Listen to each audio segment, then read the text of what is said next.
જય માતાજી મિત્રો, મારી જયદીપ ઝાલા ચેનલમાં તમારા બધાનું હાર્દિક સ્વાગત કરું છું. મિત્રો, ચેનલમાં પહેલીવાર હોય તો લાઇક, શેર, સબસ્ક્રાઈબર કરી નાખજો.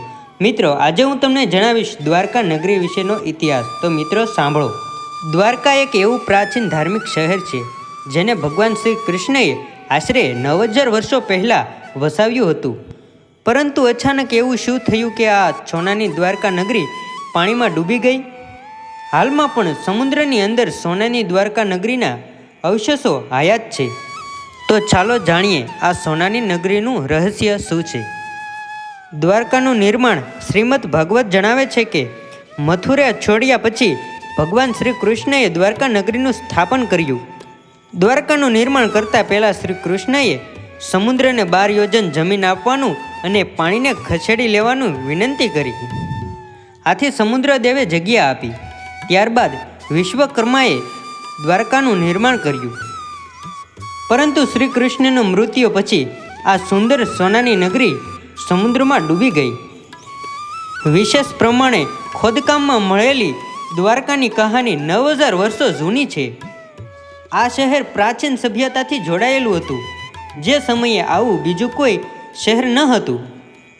પરંતુ છસાઈ છે કે ધરતીની વિકાસની સાથે સાથે સભ્યતા અને પ્રમાણિકતાનો ઇતિહાસ હંમેશાની માટે સમુદ્રમાં દફન થઈ ગયો, જેને લઈને હાલમાં પણ શોધખોળ ચાલુ છે. સમુદ્રમાં શોધખોળ દરમિયાન એવા પુરાવા મળ્યા છે જે આ કથાને સાબિત કરી બતાવે છે. જેમાંથી એક છે દ્વારકા નગરીનું રહસ્ય. દ્વારકા નગરીને લઈને ઘણા લોકોની અલગ અલગ માન્યતા છે. હિમયુગની સમાપ્તિ થઈ નષ્ટ થયું દ્વારકા. કહેવાય છે કે આશરે 9000 વર્ષો પહેલાં હિમયુગની સમાપ્તિથી સમુદ્રનું જળ સ્થળ વધી ગયું હતું. કહેવાય છે કે કેટલાક વિકસિત શહેરો સમુદ્રમાં સમાઈ ગયા. એમાંનું એક સમુદ્રની તટ પર આવેલું દ્વારકા પણ હતું. ઇતિહાસકારનું કહેવું છે કે દ્વારકાને ભગવાન શ્રી કૃષ્ણના મૃત્યુ પછી જાણી જોઈને સમુદ્રમાં નષ્ટ કરવામાં આવી હતી. ઘણા લોકો દ્વારકાને ગોમતી દ્વાર, ઓખા મંડળ આવા ઘણા નામે પણ ઓળખે છે.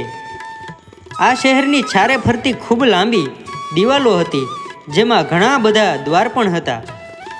ઘણા બધા દ્વાર હોવાથી આ શહેરનું નામ દ્વારકા પડ્યું. તો મિત્રો, કહેવાય છે કે હાલમાં સમુદ્રમાં આની દિવાલો હયાત પણ છે. યાદવોની રક્ષા માટે દ્વારકા પહોંચ્યા શ્રી કૃષ્ણ. શ્રી કૃષ્ણએ જ્યારે કંસનો વધ કર્યો ત્યારે જરાસંઘ શ્રી કૃષ્ણ અને યદુવંશીનો નાશ કરવાનું પ્રતિજ્ઞા લીધી હતી. તે મોકો મળતા સમય મથુરા અને યદુવંશ પર આક્રમણ કરવા લાગ્યા. ધીરે ધીરે એનો અત્યાચાર વધવા લાગ્યો. તો શ્રી કૃષ્ણએ યદુવંશીઓને રક્ષણ કરવા માટે મથુરા છોડવાનો નિર્ણય કર્યો. પોતાના યદુવંશો ભાઈઓ સાથે દ્વારકા પહોંચ્યા. અહીંયા તેઓ આરામથી રહેવા લાગ્યા. સમય વીતવા લાગ્યો. આ સમય હતો કે યદુવંશો અંદરો અંદર લડવા લાગ્યા અને યદુવંશોનો નાશ થયો. 36 વર્ષ રાજ કર્યા પછી ભગવાન શ્રી કૃષ્ણનું મૃત્યુ થયું. મૃત્યુ પછી દ્વારકા નગરી પાણીમાં જળમગ્ન થઈ ગઈ. પરંતુ સવાલ એ થાય છે કે સમુદ્રમાં દ્વારકા નગરી કેમ ડૂબી ગઈ? જ્યારે વૈજ્ઞાનિકોએ આ શોધખોળ ચાલુ કરી ત્યારે સમુદ્રમાંથી મળી આવેલી અવશેષો શું છે? દ્વારકાના સમુદ્રી અવશેષો પર સૌથી પહેલી નજર ભારતીય વાયુ અને તેના પાયલોટ પર પડી હતી, જે સમુદ્રની ઉપરથી પસાર થતા હતા.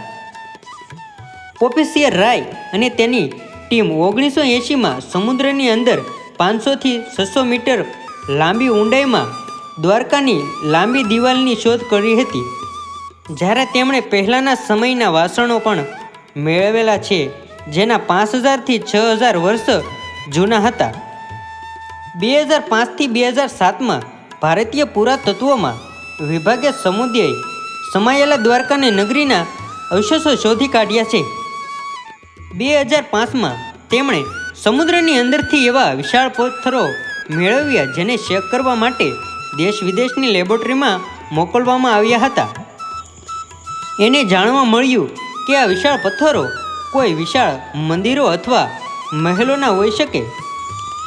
જ્યારે સમુદ્રની અંદર ચેક કરવામાં આવ્યું ત્યારે માનવ નિર્મિત નગર મળી આવ્યું.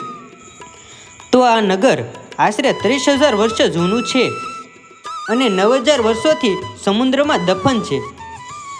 અને મિત્રો આજ પણ આના પર શોધખોળ ચાલુ છે.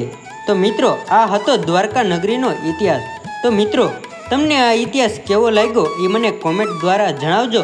અને હવે તમારે કયો ઇતિહાસ સાંભળવો છે તો મને એક કોમેન્ટમાં જણાવજો. તો મિત્રો આપણે આની પછીનો વિડીયો એના પર બનાવીશું. તો મિત્રો ચેનલમાં પહેલી વાર હોય તો લાઇક શેર સબસ્ક્રાઈબર કરી નાખજો અને 5 લોકોને શેર કરવાનું ભૂલતા નહીં. જય દ્વારકાધીશ.